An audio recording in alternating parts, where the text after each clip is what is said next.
ভারতের রাফাল ধ্বংসকারী ২৪টি চীনা যুদ্ধবিমান কিনছে বাংলাদেশ।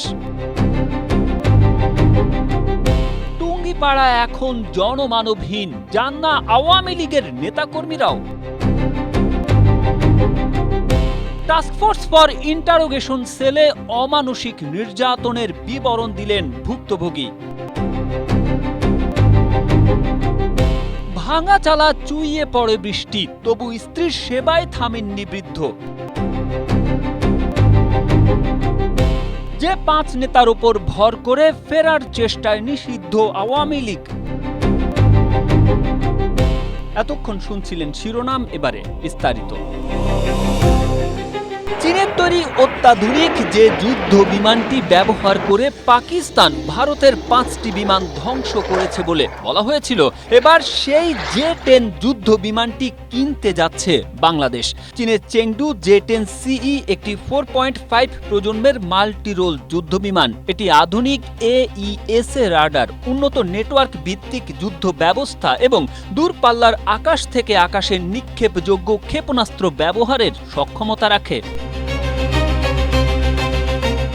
নতুন করে পররাষ্ট্রনীতি সাজানোর অংশ হিসেবে চীন থেকে অত্যাধুনিক ২৪টি জে-10 সিই মাল্টিরোল যুদ্ধ বিমান ক্রয়ের পরিকল্পনা চূড়ান্ত করতে যাচ্ছে সরকার। সোমবার থেকে শুরু হওয়া প্রধানমন্ত্রী তারেক রহমানের বেইজিং সফরকালে এই সামরিক চুক্তিটি বড় ধরনের গতি পাবে বলে আশা করা হচ্ছে।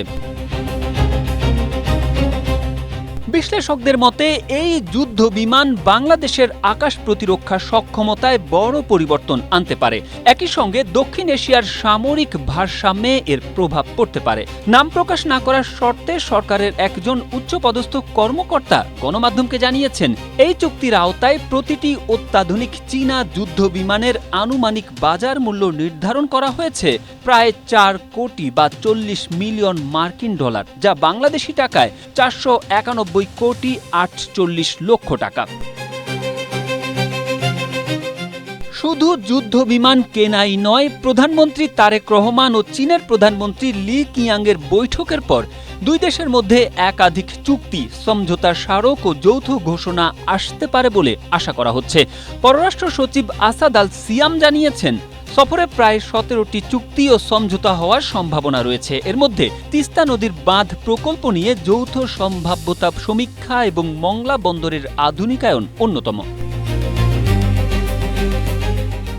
এই আলোচনার গতি বাড়াতে গেল সপ্তাহে চীনের একটি বিশেষ প্রতিনিধি দল ঢাকা সফর করেছে এবং বেইজিং সফরকালে বাংলাদেশের প্রতিনিধিরা এই ক্রয়ের খুঁটিনাটি চূড়ান্ত করতে চীনের প্রতিরক্ষা ও পররাষ্ট্র মন্ত্রীদের সঙ্গে পৃথক বৈঠক করবেন বলে জানা গেছে। Tarek Ahmed, Asia Post. টুঙ্গিপাড়ায় শেখ মুজিবুর রহমানের সমাধিসৌধ যেন ছিল এক তীর্থকেন্দ্র। এই মাটিতে পা রাখতে মুখিয়ে থাকতেন আওয়ামী লীগের নেতাকর্মীরা। স্লোগানে স্লোগানে মুখর হয়ে থাকত যে মাটি ও আকাশ, সেখানে এখন শুনশান নীরবতা। ক্ষমতা হারানোর সঙ্গে সঙ্গে হারিয়ে গেছে সেই জৌলুস। নেতাকর্মীরাও এখন আর আসেন না এই সমাধিসৌধে। ২৪শে ৫ আগস্টের পর নিষিদ্ধ হয় আওয়ামী লীগের রাজনৈতিক কার্যক্রম। ১৪০০-র বেশি মানুষের খুনের দায় মাথায় নিয়ে ভারতে রয়েছেন দলটির প্রধান শেখ হাসিনা। কারাগারে রয়েছেন বহু নেতাকর্মী। এমন বাস্তবতায় আওয়ামী লীগের তীর্থস্থান খ্যাত গোপালগঞ্জের টুঙ্গিপাড়া এখন জনমানবহীন এক জনপদ। ক্ষমতা হারানোর পরবর্তী প্রেক্ষাপটে শেখ মুজিবুর রহমানের সমাধিসৌধেও নেই মানুষের উপস্থিতি। কড়া পাহারা সবগুলো প্রবেশমুখে। শুধু সমাধিসৌধই নয়, যে বাড়িতে জন্ম হয়েছিল শেখ মুজিবুর রহমানের, সেই পৈতৃক ভিটাতেও আজ কেউ নেই। নেই কোনো কোলাহল, নেই কোনো স্বজন বা অনুসারী। নেতৃত্বের নির্বাসন আর দলের রাজনৈতিক কার্যক্রম নিষিদ্ধ হওয়ার ধাক্কায় পুরো এলাকা এখন স্তব্ধ। ক্ষমতার চূড়া থেকে মুহূর্তে পাল্টে যাওয়া এই দৃশ্যপট বাংলাদেশের রাজনীতির এক নির্মম বাস্তবতা। প্রতিষ্ঠাবার্ষিকীর এই দিনে যেখানে উৎসবের আমেজ থাকার কথা ছিল, সেখানে শুধুই শূন্যতা। নীরবতায় ঢাকা গোপালগঞ্জের Tungipara. Desk report, Asia post.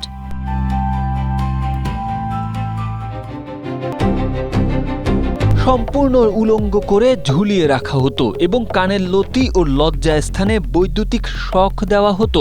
জঙ্গিবাদের মিথ্যা স্বীকারোক্তি আদায়ের জন্য মৃত মানুষের বিকৃত অঙ্গ প্রত্যঙ্গের ছবি দেখিয়ে একই পরিণতি করার হুমকি দেওয়া হতো। বাথরুমে যাওয়ার জন্য মাত্র 1 মিনিট সময় নির্ধারিত ছিল।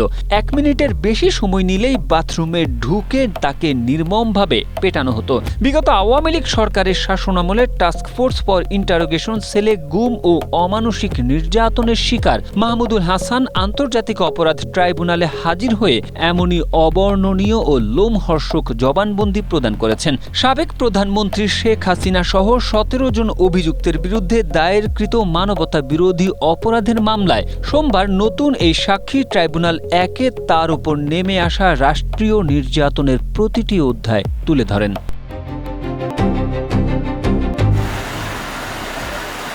একচালা টিনের ঘরে বৃষ্টির শব্দ কবিতার মতো সুন্দর, কিন্তু সেই বৃষ্টি যখন ভাঙা চালা চুইয়ে ঘরে পড়ে তখন জীবনটা আর কবিতার মতো থাকে না। তবুও ভালোবাসার গল্প থেমে থাকে না। বিচ্ছেদের গল্পে ভারী এই শহরে ভালোবাসার গল্প বুনেছে ছোট্ট একটি ভাঙা ঘর। অসুস্থ স্ত্রীকে আগলে রাখা এই বৃদ্ধই সেই গল্পের রূপকার। 96 বছরের হাবিব ফকির, স্ত্রী জোহরা বেগমকে নিয়েই তার সংসার।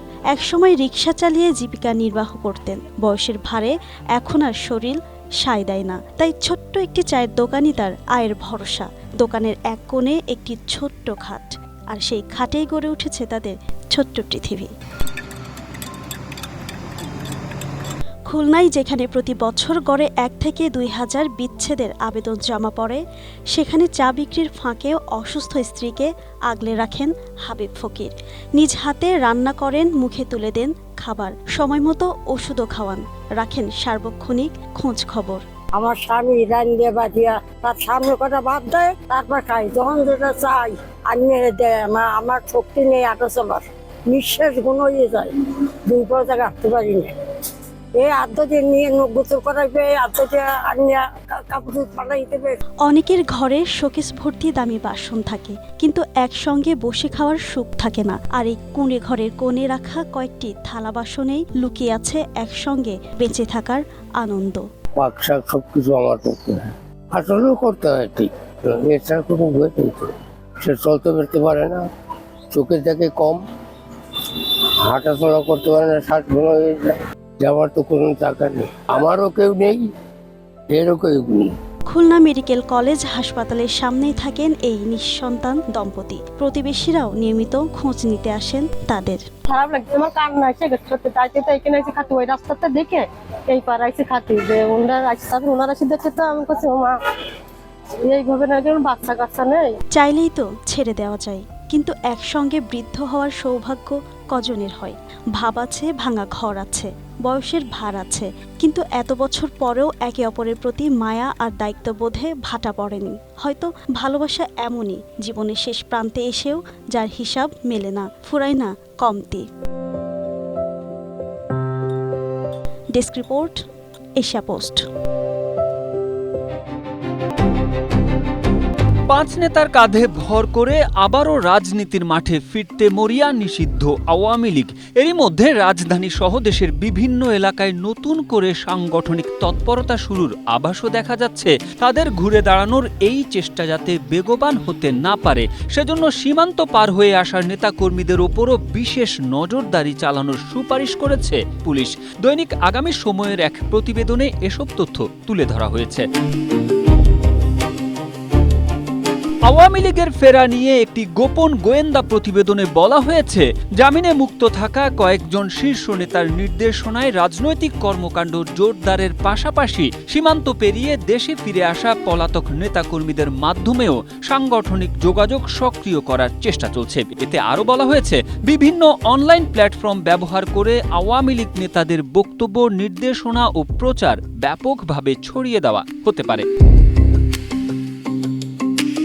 পুলিশ সদর দপ্তরের সেই প্রতিবেদনের সুপারিশ অংশে জামিনে মুক্ত থাকা কয়েকজন উচ্চ পর্যায়ের নেতার রাজনৈতিক কর্মকাণ্ড নিবিড়ভাবে পর্যবেক্ষণের কথা বলা হয়েছে। তালিকায় রয়েছেন সাবের হোসেন চৌধুরী, আব্দুল লতিফ সিদ্দিকী, মেজর জেনারেল অবসরপ্রাপ্ত সালাউদ্দিন মিয়াজি, ডক্টর শিরিন শারমিন চৌধুরী এবং ডাক্তার সেলিনা হায়াত আইভি। বলা হয়েছে এসব নেতার রাজনৈতিক কর্মকাণ্ড সম্পর্কে নিয়মিত তথ্য সংগ্রহ ও পর্যবেক্ষণ অব্যাহত রাখা প্রয়োজন। গোয়েন্দা কর্মকর্তাদের মতে আইন শৃঙ্খলা পরিস্থিতি স্বাভাবিক রাখতে মাঠ পর্যায়ে তথ্য সংগ্রহ ও নজরদারি জোরদার করার নির্দেশনাও দেওয়া হয়েছে। গোয়েন্দা প্রতিবেদনের পর্যবেক্ষণ অংশ এবং একাধিক সূত্রের বরাতে গণমাধ্যমটি জানায়, পশ্চিমবঙ্গে বিজেপি সরকার ক্ষমতায় আসার পর বাংলাদেশিদের বিরুদ্ধে অভিযান জোরদার করা এবং ক্রমাগত পুশিং চেষ্টার বিষয়টি প্রচার হওয়ায় পলাতক নেতাকর্মীরা দেশে ফিরে আসছেন। তবে নিজেদের এলাকায় না থেকে পার্শ্ববর্তী এলাকায় অবস্থান নিয়ে সাংগঠনিক কর্মকাণ্ডে সক্রিয় হওয়ার চেষ্টা করছেন তারা।